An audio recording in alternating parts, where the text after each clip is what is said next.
Hi മക്കളെ, ഫൈസൽ സാറാണ്. 8ാം ക്ലാസ്സിൽ നിന്ന് 9ാം ക്ലാസ്സിലേക്ക് കയറുന്ന സമയത്ത് എന്തെല്ലാം മാറ്റങ്ങളാണ് നമ്മുടെ ലൈഫിൽ, നമ്മുടെ അക്കാദമിക്സിൽ, നമ്മുടെ കരിയർ എല്ലാ ഏരിയയിലും വരുന്നത് എന്ന് നമ്മൾ കൃത്യമായിട്ട് അറിഞ്ഞു വെക്കേണ്ടതുണ്ട്. 8ാം ക്ലാസ്സിലേക്ക് നമ്മൾ കയറിയ സമയത്ത് ഒരുവിധം മക്കളെല്ലാവരും UP എന്ന് പറയുന്ന ഒരു ചെറിയ ലോകത്ത് നിന്ന് ഹൈസ്കൂൾ എന്ന് പറയുന്ന ഒരു വലിയ സ്കൂളിലേക്ക്, ഒരുപാട് കുട്ടികൾ പഠിക്കുന്ന ഒരു സ്കൂളിലേക്ക് മാറിയവരായിരിക്കും. പക്ഷെ അവിടെ ചെല്ലുന്ന സമയത്ത് നിങ്ങളായിരുന്നു അവിടുത്തെ ഏറ്റവും ചെറിയ കുട്ടികൾ. അപ്പോൾ അതുകൊണ്ട് തന്നെ അതിൻ്റെ എല്ലാ ലാളനയും ഏറ്റിട്ടായിരിക്കും നിങ്ങൾ ആ ഒരു വർഷം കഴിഞ്ഞു പോയിട്ടുണ്ടായിരിക്കുക. സ്കൂളിലെ ടീച്ചേഴ്സ് എല്ലാം അവിടെ 8, 9, 10 എടുക്കുന്ന ടീച്ചേഴ്സ് ആയിരിക്കും നിങ്ങൾക്ക് ക്ലാസ്സുകൾ എടുക്കുക. അപ്പോൾ അവരുടെ മുൻപിലാണെങ്കിലും നിങ്ങൾ ചെറിയ കുട്ടികളാണ്, ഒരു സ്കൂളിൽ നിന്ന് മറ്റൊരു സ്കൂളിലേക്ക് മാറി വന്നവരാണ്. അപ്പോൾ അതുകൊണ്ട് തന്നെ നിങ്ങൾ അക്കാദമിക്സിൽ നമ്മുടെ ഒരു ടോപ്പിക്കുകളിലൊക്കെ അതിനുള്ള ഒരു പരിഗണന നിങ്ങൾക്ക് തന്നിട്ടുണ്ടായിരിക്കും. കൂടാതെ തന്നെ നിങ്ങൾ എഴുതിയിരുന്ന എക്സാംസുകളെല്ലാം 40 മാർക്കിൻ്റെ ക്വസ്റ്റ്യൻ പേപ്പറുകൾ മാത്രമായിരുന്നു. ആക്ടിവിറ്റിയിൽ നിന്ന് മാറിയിട്ട് 40 മാർക്കിൻ്റെ ക്വസ്റ്റ്യൻ പേപ്പറിലേക്ക് എഴുതുന്ന സമയത്ത് അവിടെ ചെറിയ ഡിഫിക്കൽറ്റികൾ അനുഭവിച്ചിരുന്നു എങ്കിലും പക്ഷേ നമുക്കെല്ലാം മാനേജ് ചെയ്യാൻ പറ്റുമായിരുന്നു. പക്ഷേ 9ാം ക്ലാസ് അങ്ങനെയല്ല.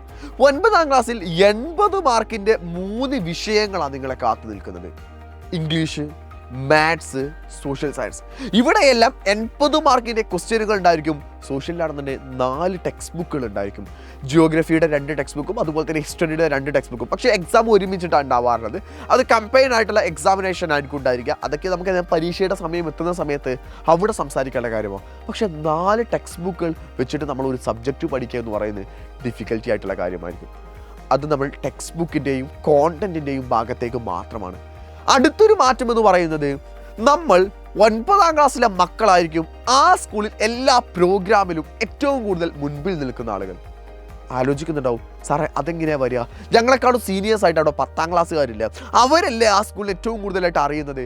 അതെല്ലാം ശരിയാണ് എങ്കിലും 10ാം ക്ലാസ്സുകാരെ ആ കൊല്ലത്തെ SSLCക്ക് വേണ്ടി ടീച്ചേഴ്സ് നന്നായിട്ട് പ്രിപ്പയർ ചെയ്യിക്കുകയായിരിക്കും. 10ാം ക്ലാസ്സിലെ കുട്ടികളെല്ലാം എല്ലാ പ്രോഗ്രാമുകൾ, ഇപ്പോൾ ആർട്സ്, സ്പോർട്സ് പ്രോഗ്രാമുകൾക്കെല്ലാം സജീവമായിട്ട് അവർ പങ്കെടുക്കില്ല. അവരെ പങ്കെടുക്കാൻ ടീച്ചേഴ്സ് സമ്മതിക്കില്ല.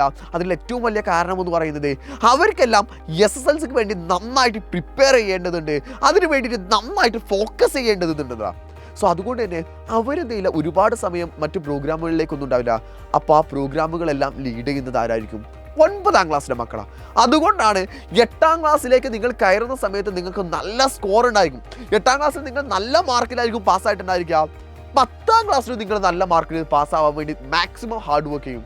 അതിനിടയിൽ നിങ്ങൾക്ക് നഷ്ടമായി പോകുന്ന ഒരു വർഷം എന്ന് പറയുന്നത് 9ാം ക്ലാസ്സാണ്. പക്ഷേ 9ാം ക്ലാസ്സിൻ്റെ ബാക്കിയാണ് 10ാം ക്ലാസ് നമ്മൾ എഴുതുന്നത്. 10ാം ക്ലാസ്സിൽ ഈ കൊല്ലം പുതിയ ടെക്സ്റ്റ് ബുക്കാണ്. അപ്പോൾ അതുകൊണ്ട് തന്നെ ഈ പുതിയ ടെക്സ്റ്റ് ബുക്കിനെ നമ്മൾ കണ്ടതുകൊണ്ട് പറയാം, 8ാം ക്ലാസ് കഴിഞ്ഞ് 9ാം ക്ലാസ്സിലെ നിങ്ങളുടെ പുതിയ ടെക്സ്റ്റ് ബുക്ക്, 9ാം ക്ലാസ് കഴിഞ്ഞ കൊല്ലം ടെക്സ്റ്റ് ബുക്ക് മാറിയത്, ആ ടെക്സ്റ്റ് ബുക്ക് പെർഫെക്റ്റ് ആയിട്ട് പഠിച്ചൊരു കുട്ടിക്ക് 10ാം ക്ലാസ്സിന് അടിപൊളിയാക്കിയിട്ട് എഴുതാൻ പറ്റും. കൂടാതെ തന്നെ 9ാം ക്ലാസ്സിൻ്റെ നിങ്ങളുടെ മാർക്കിൻ്റെ ബേസിലാണ് 10ാം ക്ലാസ്സിൽ ടീച്ചേഴ്സുകൾ നമ്മുടെ ക്ലാസ്സുകൾ ഡിവൈഡ് ചെയ്യാറുള്ളത്. അപ്പോൾ അങ്ങനെയെല്ലാം ആലോചിക്കുന്ന സമയത്ത് 9ാം ക്ലാസ്സിന് അക്കാദമിക്കലി ഭയങ്കര വാല്യൂ ഉണ്ട്.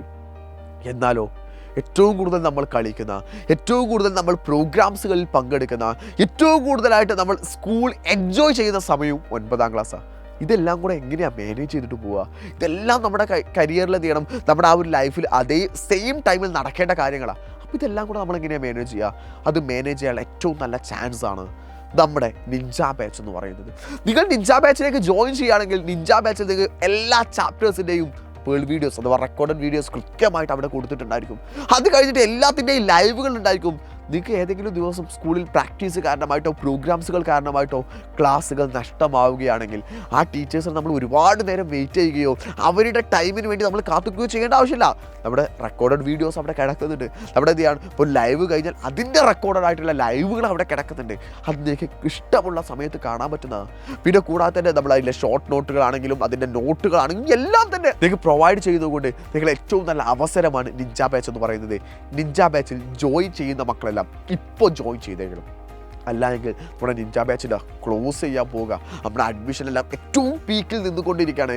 അഡ്മിഷൻ ഇപ്പം അടുത്ത് നമ്മൾ ക്ലോസ് ചെയ്യും. സോ ജോയിൻ ചെയ്യാൻ ആഗ്രഹിക്കുന്ന മക്കൾ താഴെ കാണുന്ന നമ്പറിലേക്ക് വിളിച്ചിട്ട് ഇമ്മീഡിയറ്റ് ആയിട്ട് ജോയിൻ ചെയ്യുക.